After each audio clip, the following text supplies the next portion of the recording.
గత వైఎస్ఆర్సీపీ ప్రభుత్వం విద్యార్థులకి విద్యా దీవెన వసతి దీవెన ఇవ్వకుండా మోసం చేసింది. మా ప్రభుత్వాన్ని కల్పించండి.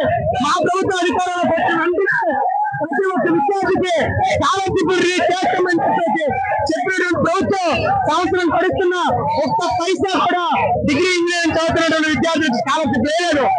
ఒకవైపు తల్లిదండ్రులు పొద్దు కష్టపడినట్టుగా పొలాల్లో ఫ్యాక్టరీలో పనిచేస్తున్నారు. అయినా సరే వచ్చిన సంపద ధరలు పెరిగిపోవడం వల్ల సరిపోవడం లేదు ఫీజులు కట్టడానికి. అప్పటికి అప్పులు చేసి ఫీజులు కడతా ఉన్నారు, ఆత్మహత్యలు చేసుకుంటున్నారు. కానీ కోర్టు ప్రభుత్వం కనికరించడం లేదు. ఒకవైపు తల్లిదండ్రులు సంపాదన సరిపోక మరోవైపు యాజమాన్యాలు ఫీజులు కట్టమని ఒత్తిడి చేయడం వల్ల విద్యార్థి చదవాలా చావాలా అనే అయోమయంలో విద్యార్థి ఉంటున్నాడు. స్కాలర్షిప్లు వెంటనే విడుదల చేయాలి, యాజమాన్యాలు ఒత్తిడి చేస్తున్న ఫీజులు కట్టాలని చెప్పేసి. కాబట్టి తక్షణమే కోర్టు ప్రభుత్వం ఇచ్చిన హామీని పరిష్కారం చేయాలి. మాట్లాడితే డబ్బులు లేవని చెప్తున్నారు.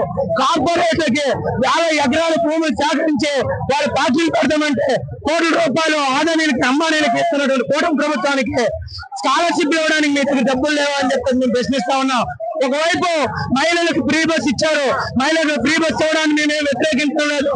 కానీ మహిళలకు ఫ్రీ బస్ ఇవ్వడం వల్ల బస్సులు ఫిల్ అయిపోయి బస్సుల సంఖ్య పెంచలేదు.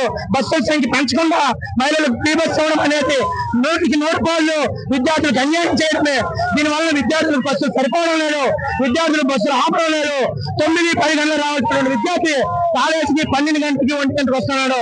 ఏమయ్యా విద్యాశాఖ మంత్రి, ఏమయ్యా ముఖ్యమంత్రి, మీ బిడ్డలు ఈ రకంగానే 9 గంటలకి 10 గంటలకు కాలేజ్ అయితే 2 గంటలకి 2 గంటలకి కాలేజీలో చదువుకున్నారని చెప్పేసి సూటిగా మేము ప్రశ్నిస్తా ఉన్నాం. ఇప్పటికైనా సరే కూటమి ప్రభుత్వం విద్యార్థులందరికీ బడి బస్సులు ఫ్రీగా ఇవ్వాలి, ఫ్రీ బస్ పాస్ ఇవ్వాలి, స్కాలర్షిప్ ఇవ్వాలి. లేని పక్షంలో రాష్ట్ర వ్యాప్తంగా విద్యార్థుల్ని వారి తల్లిదండ్రుల్ని ఐక్యం చేస్తాం, బంధువులు నిర్వహిస్తాం, ప్రత్యక్ష పోరాటాలకు దిగుతాం.